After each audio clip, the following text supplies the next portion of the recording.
Hello नमस्कार दोस्तों, मैं आप सभी का स्वागत करता हूं अपने YouTube channel study world for exams में। आज हम डिस्कस करने वाले हैं सामान्य अध्ययन की इस श्रेणी में जियोग्राफी के महत्वपूर्ण क्वेश्चन जो विभिन्न प्रतियोगी परीक्षाओं में पूछे जाने की संभावना है और पिछली परीक्षाओं में भी पूछे गए हैं। तो ये सवाल सभी एक दिवसीय परीक्षाओं के लिए महत्वपूर्ण हैं। तो आइए शुरू कर लेते हैं। वीडियो शुरू करने से पहले मैं आपसे एक रिक्वेस्ट करना चाहता हूँ, वीडियो पसंद आए तो लाइक कीजिए, शेयर कीजिए अपने दोस्तों के साथ। कोई प्रश्न हो तो कमेंट कीजिए। चैनल को सब्सक्राइब करना ना भूलें और चैनल को सब्सक्राइब करने के साथ बेल आइकन भी दबा दें ताकि मेरी न्यू वीडियो जो भी आती है उसका अपडेट आपको मिलता रहे। तो आते हैं पहले सवाल पे आ जाते हैं। वन लाइनर फॉर्म में ये सब सीरीज है आपकी, तो चलिए शुरू करते हैं। हिमालय पर्वत की सबसे ऊंची चोटी माउंट एवरेस्ट है जिसकी ऊंचाई 8,848 मीटर है। ब्रिटेनिका और नेशनल जियोग्राफिका के अनुसार वर्तमान में माउंट एवरेस्ट की ऊंचाई 8,885 मीटर मापी गई है। तो हिमालय की सबसे ऊंची पर्वत चोटी माउंट एवरेस्ट है जिसकी ऊंचाई 8,848 मीटर है, जबकि ब्रिटानिका और नेशनल जियोग्राफिक के अनुसार वर्तमान में माउंट एवरेस्ट की ऊंचाई 8,885 मीटर मापी गई है। अगले सवाल पे आ जाते हैं। वलयों की तीव्रता तथा निर्माण की आयु के आधार पर हिमालय को 4 समांतर संरचनात्मक क्षेत्रों में बांटा गया है। तो हिमालय को 4 संरचनात्मक क्षेत्रों में बांटा गया है। पहला है ट्रांस हिमालय जो तिब्बत क्षेत्र में है, बृहद हिमालय या हिमाद्री जिसको महान हिमालय भी कहते हैं, तीसरे नंबर पर लघु हिमालय या मध्य हिमालय है, चौथे नंबर पे बाह्य हिमालय, उप हिमालय या शिवालिक है। तो हिमालय को 4 श्रेणियों में बांटा गया है, ट्रांस हिमालय, बृहद हिमालय, लघु हिमालय और उप हिमालय या शिवालिक। अगले सवाल पे जाते हैं। शिवालिक श्रेणी हिमालय की सबसे दक्षिणी श्रेणी है। तो शिवालिक श्रेणी हिमालय ही श्रेणी का एक भाग है जो सबसे दक्षिण में स्थित है। अगले सवाल पे जाते हैं।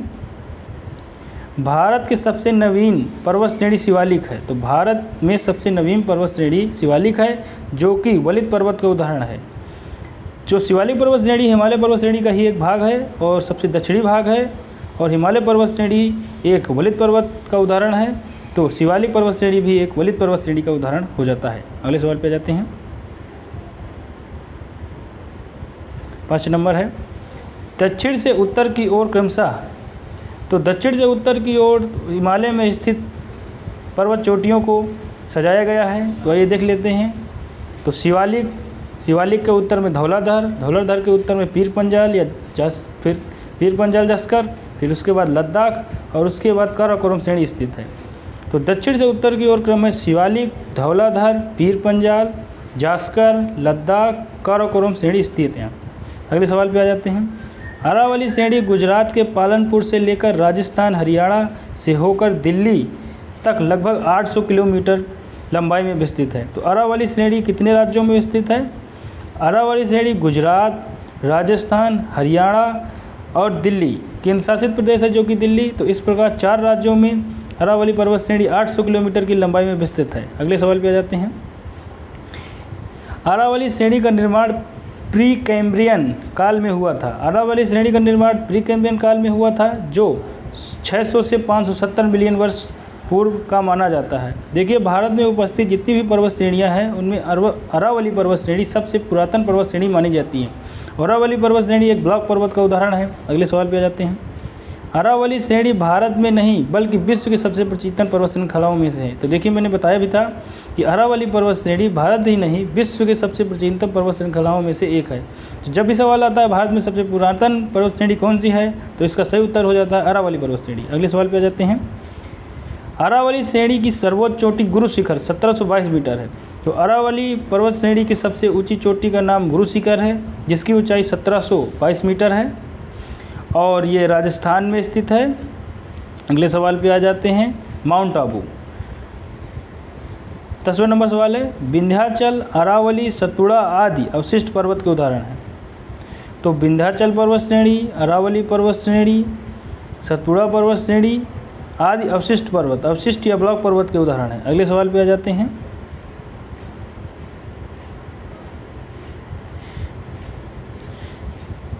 सतपुड़ा श्रेणियाँ, सतपुड़ा रेंज दक्कन के पठार का भाग है। तो सतपुड़ा श्रेणियाँ किसका भाग है? सतपुड़ा श्रेणियाँ दक्कन के पठार का भाग है। अगले सवाल पे आ जाते हैं। सतपुड़ा श्रेणी का विस्तार मध्य प्रदेश और महाराष्ट्र राज्यों में है। तो सतपुड़ा श्रेणी जो कि दक्कन के पठार का भाग है, 2 राज्यों में विस्तृत है, मध्य प्रदेश और महाराष्ट्र। अगले सवाल पे आते हैं। 13 नंबर है, सतपुड़ा श्रेणी की सर्वाधिक ऊंचाई महादेव पहाड़ी के पंचमढ़ी के निकट धूपगढ़ में मिलती है। तो सतपुड़ा श्रेणी की सर्वाधिक ऊंची चोटी धूपगढ़ है, जो कि 1350 मीटर है। सतपुड़ा श्रेणी की सर्वाधिक ऊंचाई महादेव की पहाड़ी, सतपुड़ा श्रेणी का भाग है महादेव पहाड़ी, और महादेव पहाड़ी पंचमढ़ी के निकट धूपगढ़, जो कि सतपुड़ा पर्वत श्रेणी की सबसे ऊंची चोटी है, जिसकी ऊंचाई 1350 मीटर मिलती है। अगले सवाल पे आते हैं। नीलगिरी पर्वतमाला तमिलनाडु, केरल एवं कर्नाटक राज्यों में विस्तृत है। नीलगिरी दक्षिण भारत की महत्वपूर्ण पर्वतमाला है, जो कि 3 राज्यों में विस्तृत है, तमिलनाडु, केरल और कर्नाटक राज्यों में विस्तृत है। तो नीलगिरी पर्वत श्रेणी तमिलनाडु, केरल और कर्नाटक राज्यों में विस्तृत है। अगले सवाल पे आते हैं। नीलगिरी का सर्वोच्च शिखर दोद्दा बेटा, जिसकी ऊंचाई 2637 मीटर है, जो कि दक्षिण भारत की दूसरी सर्वोच्च शिखर। तो नीलगिरी की सर्वोच्च चोटी जिसका नाम दोद्दा बेटा है। तो इससे इंपॉर्टेंट पॉइंट है, इसको याद रखिएगा। नीलगिरी की सर्वोच्च चोटी दोद्दा बेटा है, जिसकी ऊंचाई 2637 मीटर है, और यह दक्षिण भारत की दूसरी सबसे ऊंची चोटी है। दक्षिण भारत की पहली सबसे ऊंची चोटी है, नंबर 1 सबसे ऊंची चोटी है अनाईमुड़ी, जिसकी ऊंचाई 2695 मीटर है। अगले सवाल पे आ जाते हैं। दक्षिण भारत का सर्वोच्च शिखर अनाईमुड़ी, यह देखिए अगला सवाल यही आ गया है। दक्षिण भारत का सबसे ऊंचा शिखर अनाईमुड़ी है, जिसकी ऊंचाई 2695 मीटर है, जो कि अन्नामलाई पर्वत श्रेणी में है। अन्नामलाई पर्वत श्रेणी की सबसे ऊंची चोटी अनाईमुड़ी है, जो कि दक्षिण भारत की सर्वोच्च पर्वत चोटी है, जिसकी ऊंचाई 2695 मीटर है। अगले सवाल पे जाते हैं।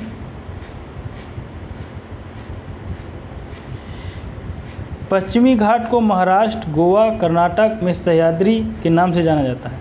तो पश्चिमी घाट जो महाराष्ट्र, गोवा और कर्नाटक में फैला हुआ है, उसको सह्याद्री के नाम से जाना जाता है। अगले सवाल पे आ जाते हैं।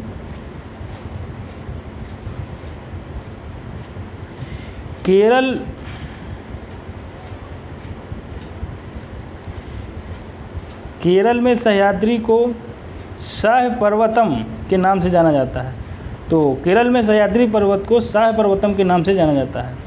अगले सवाल पे जाते हैं। कार्डमम या इलायची पहाड़ियाँ। कार्डमम पहाड़ियाँ दक्षिण भारत में दक्षिण पश्चिम घाट के केरल के दक्षिण पूर्वी हिस्से तथा तमिलनाडु के दक्षिण पश्चिमी हिस्से में अवस्थित हैं। तो कार्डमम की पहाड़ियाँ दक्षिण भारत में 2 राज्यों में विस्तृत हैं, जो कि केरल के दक्षिण पूर्वी हिस्से और तमिलनाडु के दक्षिणी पश्चिमी हिस्से में अवस्थित हैं। अगले सवाल पे आ जाते हैं। 20 नंबर है। कार्डमम पहाड़ियों पर इलायची की खेती की जाती है, इसीलिए इन पहाड़ियों को इलायची की पहाड़ियाँ भी कहा जाता है। तो कार्डमम की पहाड़ियों में विस्तृत रूप से इलायची की खेती की जाती है। ये इंपॉर्टेंट है, अगर सवाल बनता है इलायची की खेती सबसे ज़्यादा कहाँ होती है, तो कार्डमम पहाड़ियों में, जो कि दक्षिण भारत में 2 राज्यों में विस्तृत है। अगले सवाल पे आ जाते हैं। सेवराय पहाड़ियाँ तमिलनाडु के सालेम कस्बे के पास अवस्थित हैं। सेवराय की पहाड़ियाँ तमिलनाडु के सालेम कस्बे के पास अवस्थित है।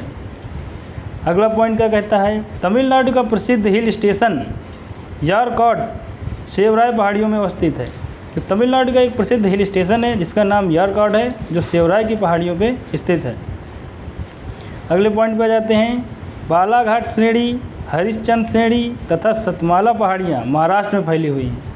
तो महाराष्ट्र में स्थित 3 महत्वपूर्ण पहाड़ियाँ बालाघाट श्रेणी, हरिश्चंद्र श्रेणी, सतमाला श्रेणी, ये 3 पहाड़ियाँ महाराष्ट्र में फैली हुई महत्वपूर्ण पहाड़ियाँ हैं, इनको याद रखिएगा। अगले सवाल पे जाते हैं। कामेत तथा त्रिशूल पर्वत शिखर। कामेत तथा त्रिशूल पर्वत शिखर भारत के उत्तराखंड राज्य में स्थित है। तो कामेत और त्रिशूल पर्वत शिखर भारत के उत्तराखंड राज्य में अवस्थित है। 1 लाइनर फॉर्म में ये सब क्वेश्चन है। मुझे पता है आप लोगों को एक ही वीडियो देखने के बाद एक ही बार देखने में ये सब क्वेश्चन याद नहीं होंगे, तो इसी वीडियो को बार बार रिवाइज करके 2-3 बार देखेंगे तो आपको ज़रूर याद हो जाएगा। अगले सवाल पे आ जाते हैं। 25 नंबर है। मूर्खा घाटी। मूर्खा घाटी लद्दाख केंद्र शासित प्रदेश, जो कि अभी 2020 में बना है।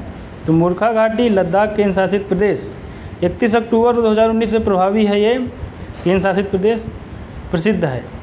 तो मूर्खा घाटी कहाँ अवस्थित है? लद्दाख में अवस्थित है मूर्खा घाटी। अगले सवाल पे आते हैं। भारत का सर्वोच्च पर्वत शिखर माउंट गॉडविन ऑस्टिन भारत का सर्वोच्च पर्वत शिखर माउंट गाडविन ऑस्टिन है, जिसको केटू के नाम से भी जाना जाता है। ये काराकोरम श्रेणी में अवस्थित है। काराकोरम श्रेणी हिमालय पर्वत श्रेणी का ही एक भाग है। अगले सवाल पे आते हैं, समुद्र तल से केटू की ऊंचाई कितनी है? तो समुद्र तल से केटू की ऊंचाई 8611 मीटर है। तो भारत की सर्वोच्च चोटी केटू है, जिसकी ऊंचाई 8611 मीटर है, जो कि काराकोरम पर्वत श्रेणी में अवस्थित है। अगले सवाल पे आते हैं, केटू पाक अधिकृत कश्मीर भारतीय भूभाग में अवस्थित। केटू जो भारत की सबसे ऊंची चोटी है, पाक अधिकृत पाक ऑक्यूपाइड कश्मीर में अवस्थित है और भारतीय भूभाग भारत इसको मानता है अभी तक, तो इसलिए भारत की सबसे ऊंची चोटी केटू को माना जाता है, जो कि पाक ऑक्यूपाइड कश्मीर में अवस्थित है। अगले सवाल पे आ जाते हैं, नंदा देवी भारत की तीसरी सर्वोच्च चोटी, जिसकी ऊंचाई है 8598 मीटर। नंदा देवी भारत की तीसरी सर्वोच्च चोटी है। भारत की 2 सर्वोच्च चोटियां सबसे पहले देख लेते हैं। 8611 मीटर के साथ केटू पहले नंबर पे है, कंचनजंगा 8598 मीटर के साथ दूसरे नंबर पे है, जबकि नंदा देवी पर्वत श्रेणी भारत की तीसरी सबसे ऊंची पर्वत श्रेणी है, जो कि उत्तराखंड राज्य में अवस्थित है। अगले सवाल पे आ जाते हैं, नंदा देवी पर्वत चोटी की ऊंचाई लगभग 7816 मीटर है, जो कि भारत की तीसरी सबसे ऊंची पर्वत चोटी है। आज के 30 सवाल यहीं पूरे होते हैं। आज का वीडियो यहीं समाप्त करते हैं। नमस्कार, धन्यवाद।